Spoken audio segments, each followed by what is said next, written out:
making sushi today, and you can make it with sushi rice, sweet sour, or you can make it with regular conventional rice, and it works just about the same. Unless you're a sushi connoisseur, you'll never know the difference. So I'll show you how right now. I'm doing 3 cups of rice. I changed my mind. I'm going to do 2 cups. And you can see some of the fibers floating to the top, or stuff that's in the rice bag. One of the things that you want to do with the rice is rub the grains together in water. Now I've got a strainer here you saw before the water became cloudy from all this starch. Right, so we have 4 cups of water to a rapid boil, adding the rice just like usual. This is the 2 cups of rice that we scrubbed a little between our hands. And we'll cook it just like you normally would, 20 minutes on low with the lid gently on. Okay, I'm going to put a little salt in there too. Now to make the coating for the rice after it's cooked, we're putting in rice vinegar, sugar, and a little oil and salt.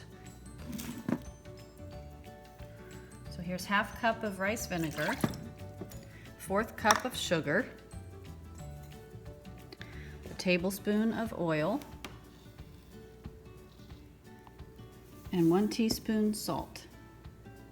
All this will get stirred up until the sugar dissolves. And as soon as the sugar is dissolved and everything is a little bubbly, we'll turn it off. We're going to let it cool just enough that we can handle it. So we're going to stir in this sugar until it dissolves, and then it'll be ready to pour over the rice. And our rice is done now. I took this out a few moments ago, and it's sticking together very nicely. And this is just regular rice. Okay, we turn this off. It's plenty hot. All the sugar has dissolved. We're going to take it off the burner to let it just rest, and soon we'll be pouring that over the rice.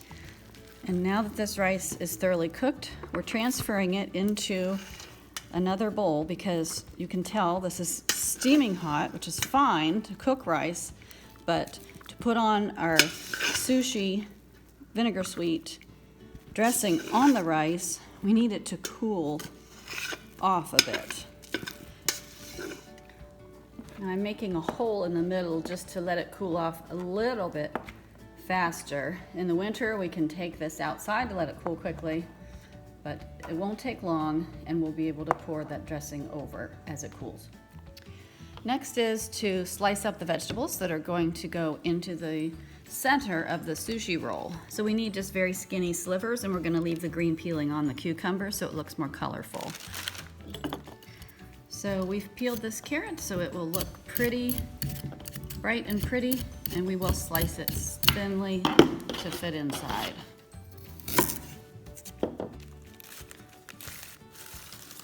So this is the nori paper, and this way we can tell how long we want the slivers of carrot to be.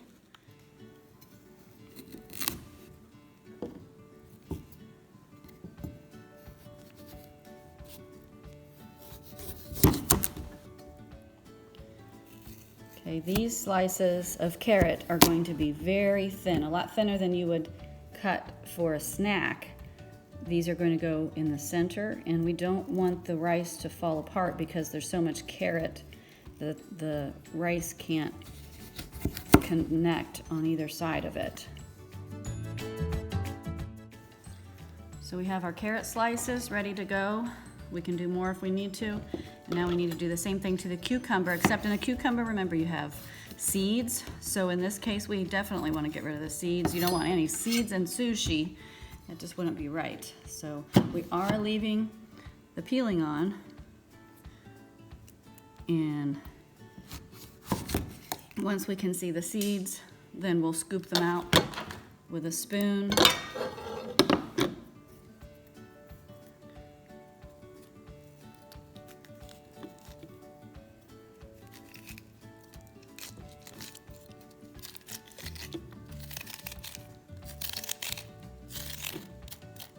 and start slicing. So once again, we're cutting very thin. If you do see a seed, just get rid of it. And this is not thin enough. This is way too big. Even this is not thin enough. It's gonna just kind of cut your sushi roll in half almost. So we are gonna cut it down here. Not every piece has to have a peeling on it. It's just prettier when they do.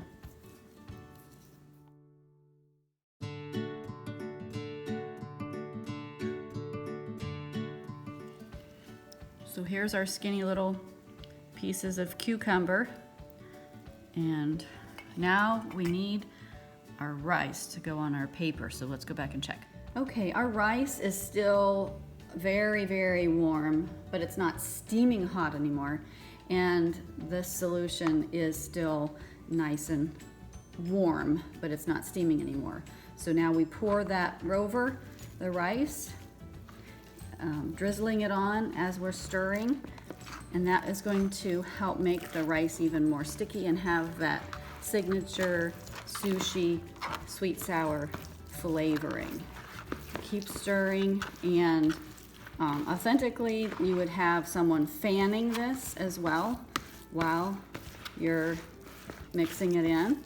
I don't have that many hands, and so we're just going to keep stirring until all of the liquid has been added. Remember, it does have sugar in it, so there'll be a little bit of stickiness from this liquid besides how you saw the rice clumping together. Now when you do this with sushi rice, it's naturally stickier than regular rice, but as you saw, this is regular rice and it's going to work just as well, and it's a whole lot cheaper. I love the smell of this sweet sour dressing. It's what makes the sushi. It turns it from regular rice into a real treat. Because this rice is still pretty warm, we've turned a fan on to help a little, and we're going to keep stirring so that it's not going to be hot to handle at all, but it will still be slightly warm. We really want to cool it off as much as possible because we're going to be placing it on that sushi paper, the nori paper next, and we don't want to wilt it. It's made out of seaweed, and so we don't want to get it limp, and the moisture is already going to be doing that a little bit. We don't need the heat and the steam as well. So this is almost ready to go on as soon as we see no more steam on this rice. All right, remember this is the nori paper. It has perforations. If you get just the right angle, you can see that there are lines coming through in parallel, so you know roughly where to slice once you have it rolled up. So we're putting those lines in orientation with this bamboo mat that will help us roll it tightly. So we are ready now to put the rice on. And remember, we're rolling it this way, so that means we need the rice all along this edge.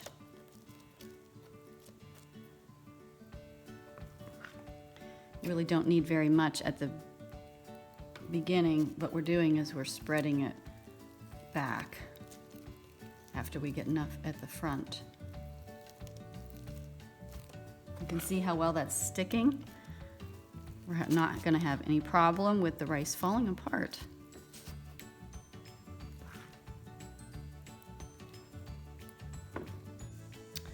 All right, this tends to get a little sticky, so we're going to use a little water to help it smear better without being so sticky on the back.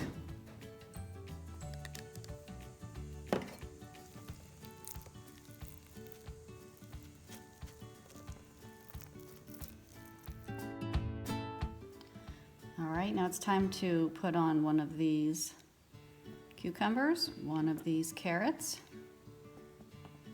You may need a couple to make it long enough. And the beginning is the hardest part. We're trying to roll it up, and you might have to smash it down in a little to get it started well. So just keep it tight. I've got my thumbs behind here as I'm pressing down.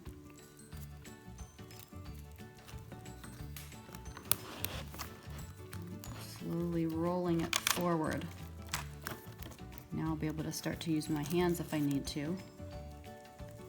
Keep it tight.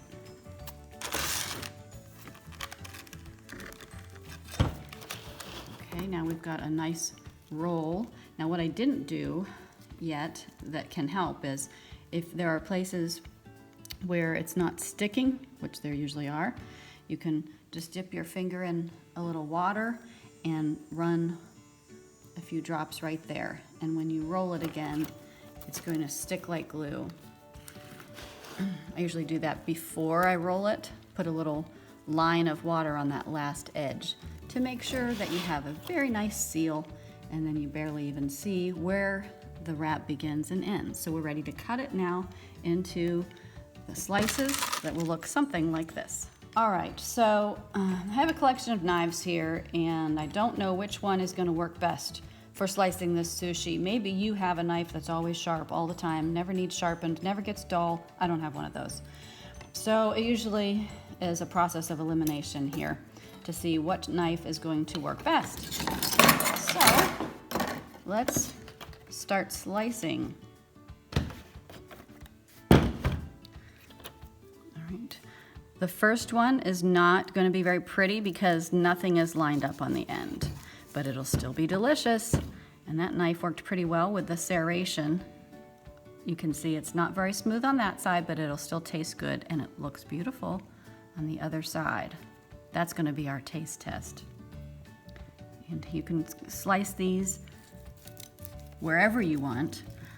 They give you the perforations to give you an idea. I tend to slice them a little thinner than where the perforations are, and you really can't tell, and it really doesn't matter. I just think they fit in your mouth better, a little thinner. All right, now there we have a piece that is not sticking very well, so we're going to put a little water on that, and it's good to have a rag nearby because you will be wiping your hands and your knife quite a bit. I just show you again how this water makes it just like glue. It's going to come right around and glue right to the other end. No problem, but you do have a problem here. See all this gummy rice sticking to the blade? That's going to start causing the seaweed paper to tear. So every once in a while, very carefully, you want to wipe your blade with a damp cloth so that you can go in again and make nice clean cuts. This knife is not very sharp, so it's dragging the paper off a little bit, so I'll probably be trying another knife with my next log, my next sushi log. And this one is definitely not very presentable, so it's time for a taste test to make sure everything is great. Definitely, that rice tastes just like it should, and our colors are coming through in each slice, so we're gonna continue on. So you can see there's a lot of nori paper in here, and we have a lot more rolling to do. This is a great food to do. I think it's a great food to do at a party if you have friends that like to do cooking, and kids also really have a good time with this. So you can make it an activity and get a lot of help along the way. A lot of people have never had sushi. So try something new, and maybe you'll do it every party here forward. It's really fun. So I hope you enjoyed it. Try it, let us know what you think, and if you have any other better recipes for sushi. Now what I didn't do